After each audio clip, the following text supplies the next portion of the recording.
I know the Lord designed for it to be pleasurable. And so I knew that something was not right. Hmm. It was hard to not feel almost bitter toward the Lord at some times just because I knew that it was supposed to be that way. But that also just brought me hope that like this is not the way the Lord designed it. And so we need to figure out how to make changes and how to bring about some healing. You're listening to Get Your Marriage On, the fun and spicy podcast bringing you new tools and fresh ideas so that you can be the sexiest couple you know.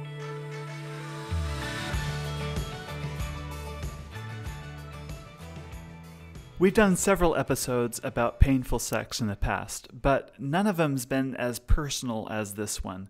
Today you get to meet my friends Bryce and Shannon, who tell their story of how painful sex has really interfered with their relationship early on in their marriage. And I love this story because it's a story of faith, enduring with patience and coming out triumphant in the end. And I also really appreciate Shannon and Bryce being really vulnerable and open and sharing specifically the things that helped them and also didn't help them along their journey. I love these interviews where we're not interviewing experts per se, but these are just ordinary couples that are really doing extraordinary things in their relationship. And I'm so grateful that they're willing to share their story with you. I hope you enjoy this and learn as much as you can about navigating difficult times in your marriage as much as I've gained from these conversations. Shannon and Bryce, welcome to the Get Your Marriage On podcast. How are you two doing today? Doing great. Good. Great. Glad to be here. So I want to know a humorous story from your honeymoon. Ooh, from the honeymoon. So we got married in January of 2020, and we were in our town that we live in and went back to our hotel that night. You can imagine what we were planning to do. And so Bryce and I, we took some time to reflect on the night. We just shared some sweet memories and like wrote them all down. And then it was kind of time to get in bed, right? And so here we are.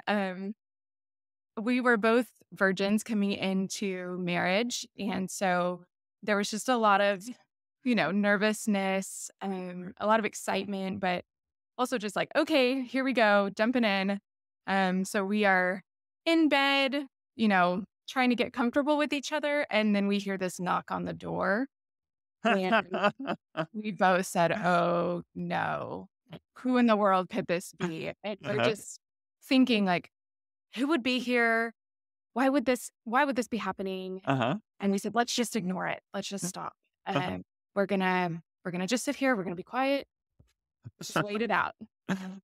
And then a knock happens again. And so Bryce was like, okay, I'll get up. So here I am, like hiding under the sheets. Bryce is trying to like scramble out of bed and to the door. And he stops at the door and says, who is it? And it's room service.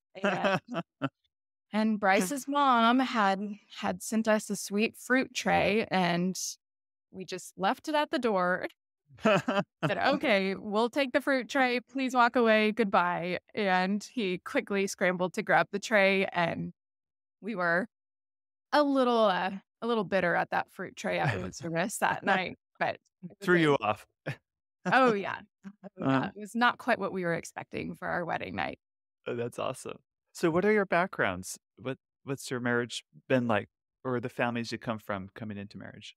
Yeah. So I grew up in I intentionally say this, like I grew up in a church going home. We went to church pretty regularly. I was involved in the youth group, but I didn't see my parents demonstrate a lot of the values. Like it wasn't like we were, out like stealing things or doing anything bad, but it just wasn't like religion and Bible Bible reading and praying were not like a key fundamental part of my household. Mm-hmm. And then Shannon actually became a believer in middle school, right? Yeah. So she was kind of on her own in her family for that. So Gotcha. So what was sex like for you, and what were some of the issues that came up for you early in your marriage? The first night, it's just a night full of curiosity and exploring and just getting comfortable with each other. Hmm. But during the honeymoon, I think we started to notice that I experienced a lot of pain. Uh-huh. So physical pain with intercourse. Initially, we just thought, okay, we're just learning and figuring this out. But then the problem just continued on and on and on. Gotcha. So, Bryce, what was your reaction at first to Shannon having pain in intercourse? Yeah. I mean, so I was kind of with her in that. I was just like, this is just we're just, we're new at it. We don't really know what we're doing yet. Like she was a virgin for the 26 years before we got married. Like it'll go away. It'll get better. Hmm. And so I had a pretty optimistic outlook at first. Hmm. I think as time went on, like it became clear that it wasn't going to get better. Hmm. And so it became a real point of tension in our marriage. Tell me more about this tension. Like, how did it affect your relationship?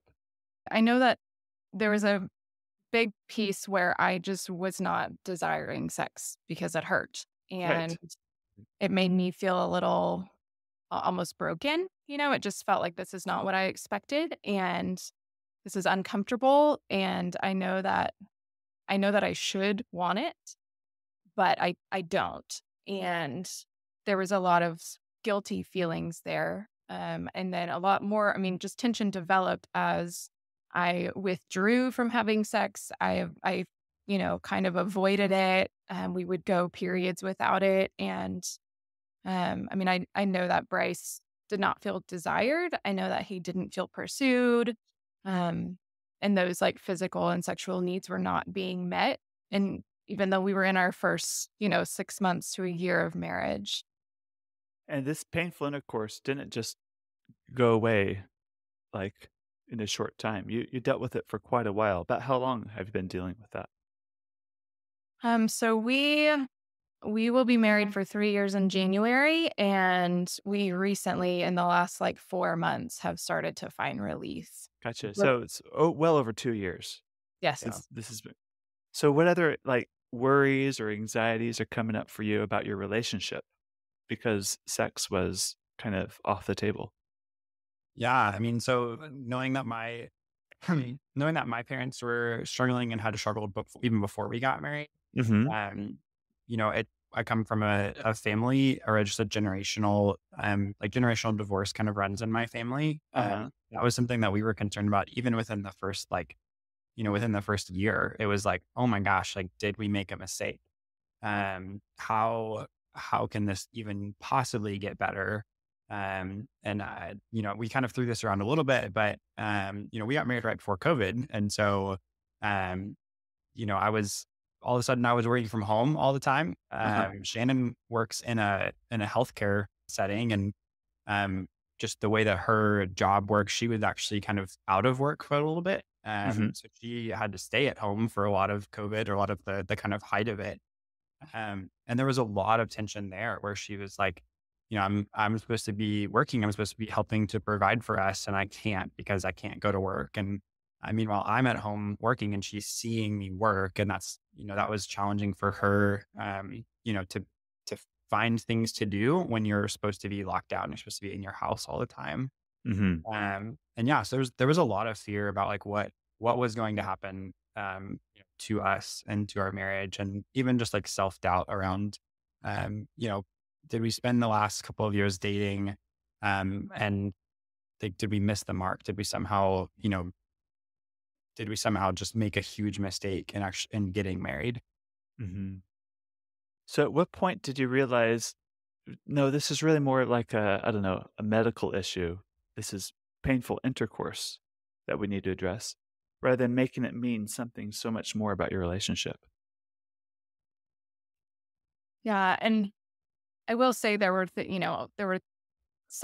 painful sex was just a small piece of it, a small piece of the conflict that we had, but it did make a big dent in what was going on. But I think I was able to talk to a few people, to hear that some people struggled with similar things, Hmm. but also to hear from others like, oh no, it shouldn't be as painful as it is. So I think that's what prompted us to try to figure out what to do about it. And I knew too, I mean, I just based on culture and even biblically, like sex should be enjoyable and it should be something that unites us as a couple. And I mean, I know the Lord designed for it to be pleasurable. And so I knew that something was not right. Hmm. It was hard to not feel almost bitter toward the Lord at some times, just because I knew that it was supposed to be that way. But that also just brought me hope that like this is not the way the Lord designed it, and so we need to figure out how to make changes and how to bring about some healing. That's so good because for a lot of people, when they have big trials like this, it affects their faith, and sometimes it strengthens their faith, or sometimes it makes them really doubt instead of have faith. It looks like in your case, you had probably a little bit of both at first, but faith prevailed in the end. Yeah, and I think coming out of it, it's something that we're able to point to the Lord and acknowledge so many different provisions. Like the fact that Shannon was able to talk to different women and hear about this, and Uh huh. we were able to to use different resources, and that he had provided means for us to get those resources, was just such a huge blessing. Yeah. Can you talk on maybe one or two of of those resources or those provisions that Sure. just meant a So lot to you? yeah. So one of them, we went to a marriage counselor, and that was really challenging for us because it was something that culture just basically tells you like, oh yeah, your relationship is in the crapper if you're going to see, if you're going to marriage counseling, like good luck. Oh yeah, We there's a were there- stigma, yeah, definitely. right. And we were there at, what was it, like a year and a half, maybe? Like it had not even been 2 years. And we were already going to seek counseling. And so I think that was a huge gut check for us. Just like we can't we can't do this on our own, but we don't really know where else to turn. Um, and in reality, marriage counseling it was a huge blessing for us. And I would encourage anyone and everyone who is married to seek some marriage counseling at some point or another, because it is going to unveil some things that like may cause tension in your relationship and help you to overcome those things and face them together. We both are very like scientific, and we like things to be explained and have data and research behind them. And so going to see a true licensed an LPC was a big deal for us, because she was able to give us some resources and give us some data to back up like, hey, if you do this, like these things are the things that may lead to marital failure, and these things are the ways that you can overcome those. And so, try some of those means instead. Gotcha. So, Bryce, for you, what was like one of your big takeaways of something you knew you had to work on better that you learned from the counselor? Yeah. So for me, one of the big ones, and I mean, this has been a challenge for us even since before getting married, but one of the big ones was love languages. Uh huh. And so I want to be loved in words of affirmation and physical touch, and both of those are really hard for Shannon. Uh huh. Uh, and Shannon wants to be loved in quality time is kind of her main one. Which is hard for you. Yeah, which is challenging God for has me. a sense of humor. Yeah, exactly. Uh-huh. My Uh, wife and I are opposites too yeah, in our list. yeah. So, Yeah. So Shannon wants to be loved with quality time. And that's challenging for me sometimes, because I want to, do stuff with other people, or, be by myself and work on a project. I like to do woodworking. So I hang out in the garage. I care way too much about the way that our lawn looks. So I'm, mowing the lawn. Not spending quality time with her in the ways, in the times that we do get together. So that was something that really came out of that. that's really good. How about you, Shannon? What are some like one or two things you learned you needed to work on from the counseling? I think for us, conflict management was big and understanding the ways that we pursue conflict. So we kind of learned our tendencies that I withdraw from any confrontation or any conflict. If I sense that there's tension, I back out. I say, I Hmm. don't like this. I'm going to step back, or even, I might need some time to think about this. Hmm. Whereas Bryce kind of pushes forward. He wants to pursue it. He wants to talk it through. He wants to handle it right here and now. And so he's pushing forward, I'm drawing back, it's this like cat and mouse game. And then that just fuels more frustration because we're not addressing it the way that we want things to be addressed. So Mm. I think handling conflict, you know, being able to understand that about each other and work through strategies to make sure that we are finding a compromise there Uh-huh. was probably one of the biggest things for Mm. us. Gotcha. Is there like a moment where like you put those new skills into practice around a conflict and it was different? There's definitely moments that we haven't. We haven't got it. And it is something that we still can point to and say, hey, next time, let's do Uh, this instead. We're not perfect at it though. I think Yeah. every couple has that, has some sort of a dynamic that feels Mhm. comfortable to them, but because it's comfortable doesn't necessarily mean it's, helpful. It's Mm. like, I like to Uh, withdraw from conflict or I like to, pursue it or whatever. yeah, and there honestly may be, and I'm really betting there are, like there's probably points of conflicts that haven't become conflict because we've implemented some of those things. So, it's like, hey, I'm just gonna let it go. Like it's not a big deal, and so I'm going to not pursue it. And I'm just gonna kind of get over it. Or like, if that's my compromise, Shannon's compromise is like, hey, we're gonna talk about this and let's just do it now. Let's get it over with. Mhm. That's good. That's really good. Now, you mentioned in the past, before we recorded this, how much your church community helped you during this difficult time about, uh, pain and sex and things like that. Can you talk more about that? Yeah. And I will give a disclaimer. I think Bryce's perspective is a little different than mine. So we might want to hear his side too. But for me, there were a few women in the church that I've felt comfortable talking to when it comes to sex. So I think prior to marriage, we really didn't talk about it. Like Bryce and I maybe did a little bit when we were engaged. But I mean, as a virgin, I feel like you're a virgin in a church, you're kind of taught like we don't talk about this. Like we don't address it. We don't share it with our friends. We just avoid this issue completely, or we avoid this topic. Sex in general. We just don't talk about it. And so I feel like that leaves us feeling really unprepared when we enter marriage because we just don't know what to expect, or the only expectations we have are based off of cultural things like TV shows or movies or romance novels, which none of that is accurate. So to be able to sit down with a few ladies who had been married for years and say, hey, here's what I'm going through, they were able to say, yes, I've been there, or I'm sorry you're dealing with that, but here are some things that I've done, or, even to acknowledge like this is something that you need to talk to a professional about. So just having that open dialogue about something so personal and something that's often so taboo was just very special. And I know that I wouldn't have pursued some things without having that ability to talk with others about it first. Right. Yeah. How about you, Bryson? Yeah, so I think from my side, it was kind of the opposite actually. So I'm went and had drinks with a friend and was just kind of like, hey, this is what we're going through. We're dealing like it's just Shannon's not pursuing. There's no desire. Like it's really painful for her.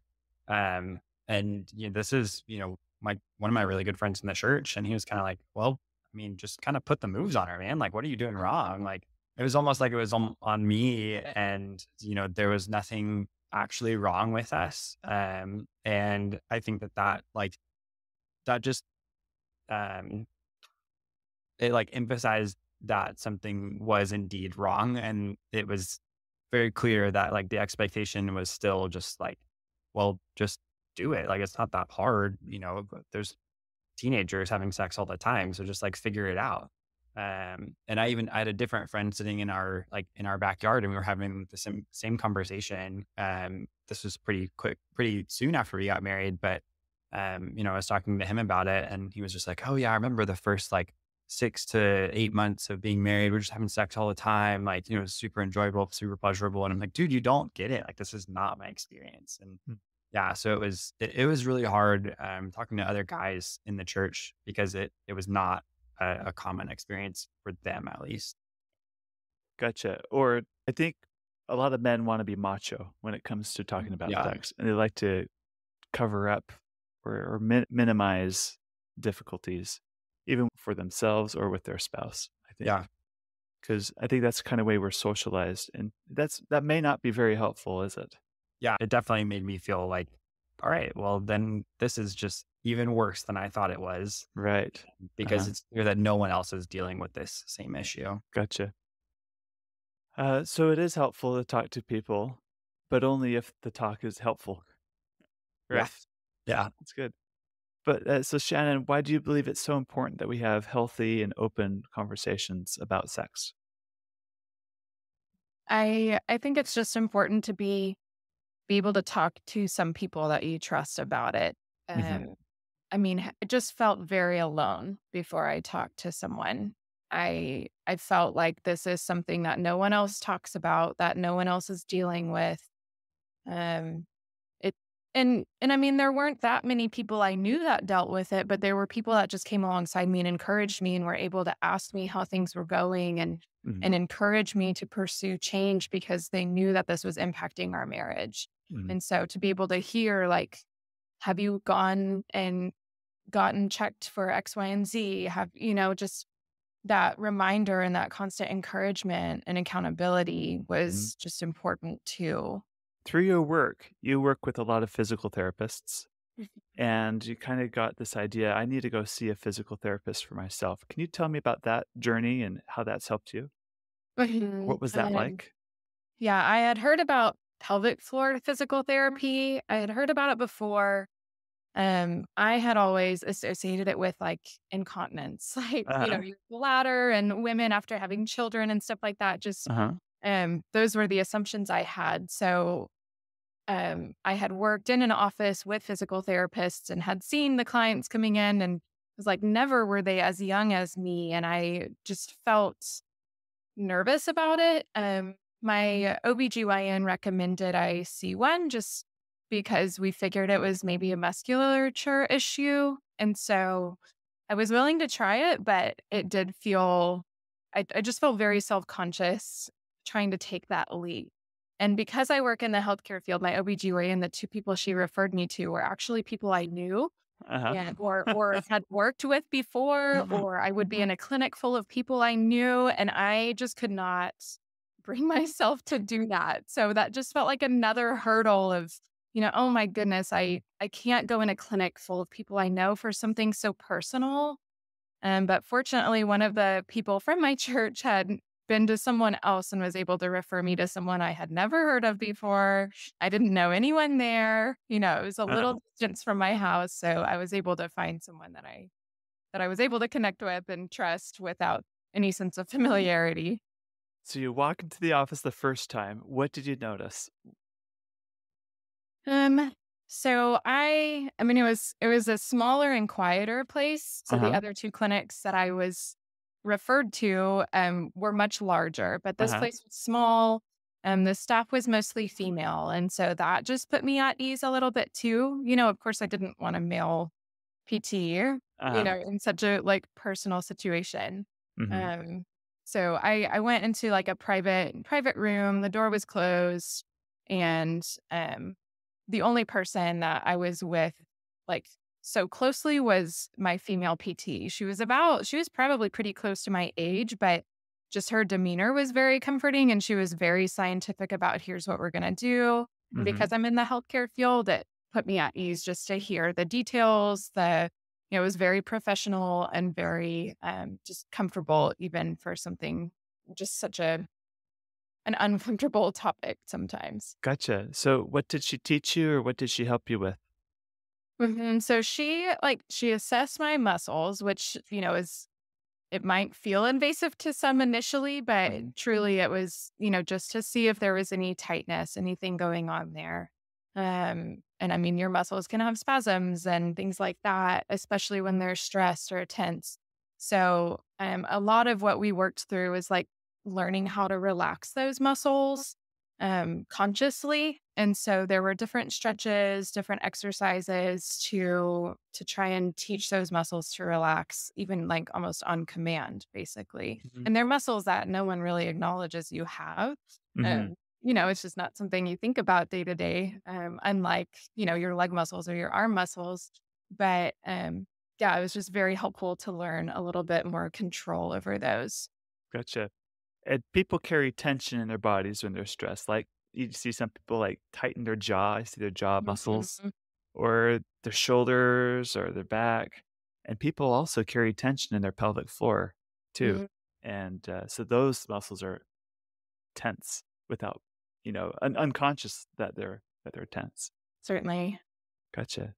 So what were some of the things that helped you gradually, like, how many visits did it take or in what span of time did you get to the point where you stopped having painful sex? So honestly, it only took me maybe 4 to 5 visits, I think. It Yeah. was really quick, which was a surprise. And every time I came in, I was like, it doesn't feel like we're accomplishing much, but I think it just, again, taught me the mental ability to relax. And so we utilize strategies like diaphragmatic breathing, which you can kind of utilize consciously to relax those muscles. Um, and then even just my acknowledgement of pain and just having this awareness of it that, okay, how is my pain? Let me stop and just kind of be mindful of it. And, when I believe that I can either tolerate more or when it feels like the pain has diminished, then we can continue. And so it's, previously, because during intercourse, I wanted Bryce to be able to enjoy it. I didn't want it to feel like such a chore. We just kind of went for it. And now I feel like we can kind of take it slower and I can say, hold on a sec, like, this is a little uncomfortable. Let me just wait it out. Okay, I'm ready to go. And so just being able to enable that relaxation Mhm. and the conscious awareness of what I'm feeling and whether I need to stop or not, That's I think gotcha. made a difference. So you can play red light, green light. Basically. Exactly. Uh-huh, nice. What's Yep. your experience been like, Bryce, seeing this transformation and this change in Shannon? Yeah, it's been awesome. Like, of course, the PT is like, all right, now go do it. Like, go have sex and practice what we've worked on. And so it was, yeah, again, like after, 4 or 5 visits, Shannon was like, all right, let's try it this way. And she was more in control of the penetration. And I was just kind of like, all right, I'm here. Like, I want to support you. I know that you've gone through a lot getting this far. And so I'm just gonna like be here and be still and let you be in control. And so even just that mentality has changed the dynamic of Mhm. our sex life. Because it's so much less like Shannon is just going to be there and be present and kind of like passive for most of it. And it's made it much more of an even relationship in the bedroom. Gotcha, because she can take more control or whatever. Mhm. So she chooses a sex position where she has more Yeah, control of. yes. We Uh-huh. we try to choose things that are definitely more pleasurable for her. And there's times when even intercourse is super pleasurable for her, which is awesome.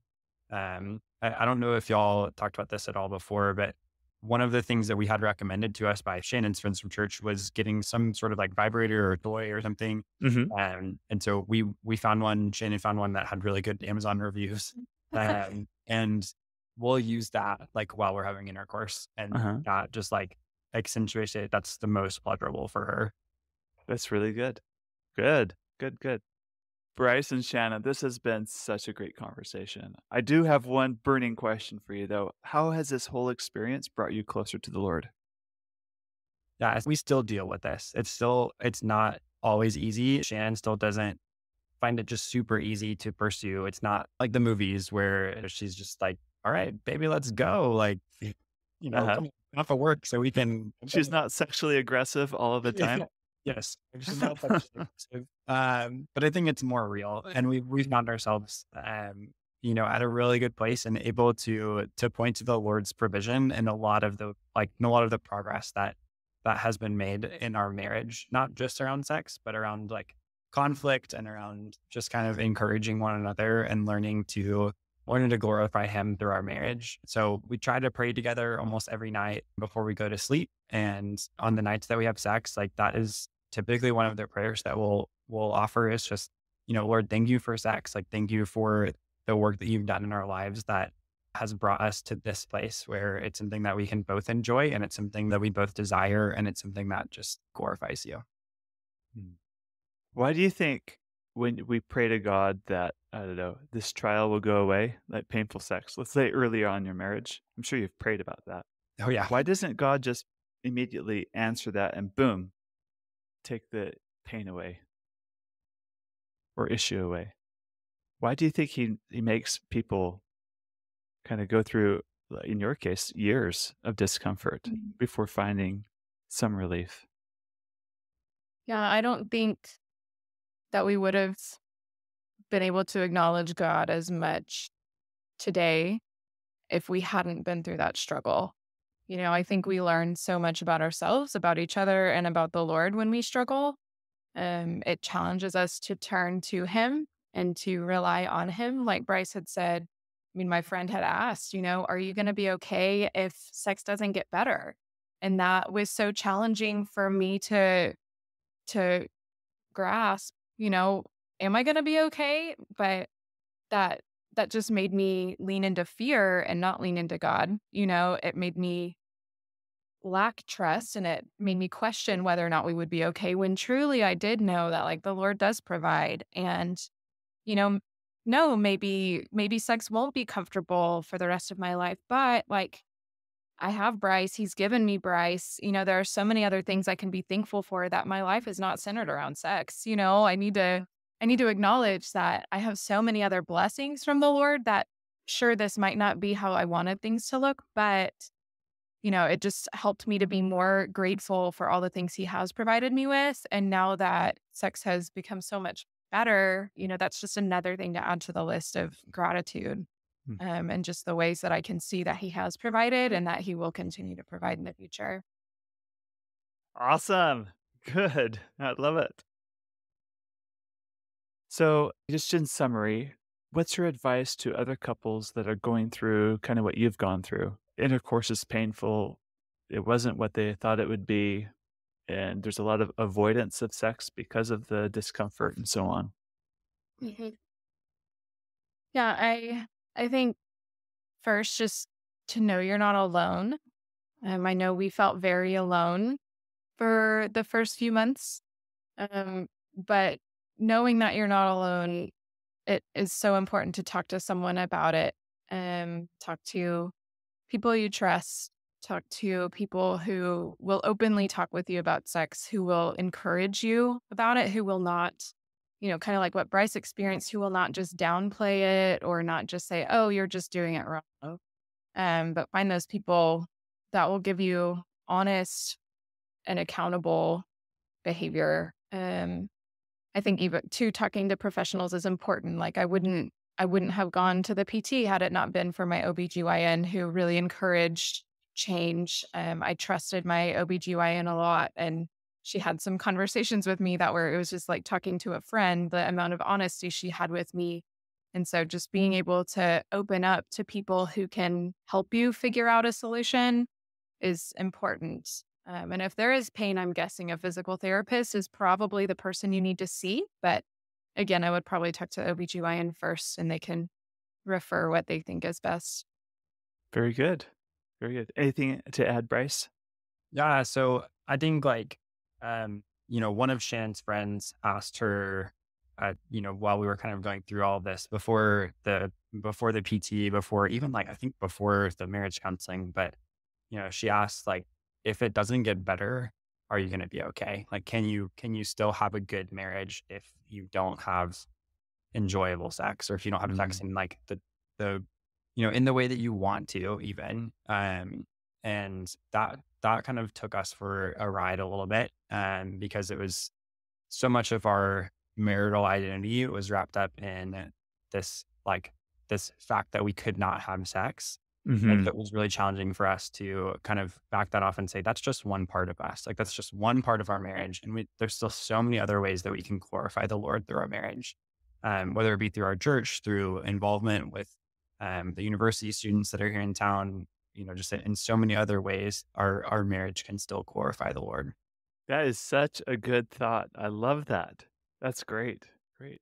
Well, thank you very much for sharing your story. I know this takes a lot of courage to share these things, but these conversations, I believe, are so important and we need to have more of them. Thank you for being here today. Yeah, absolutely. Thanks, Dan. All right. You're welcome.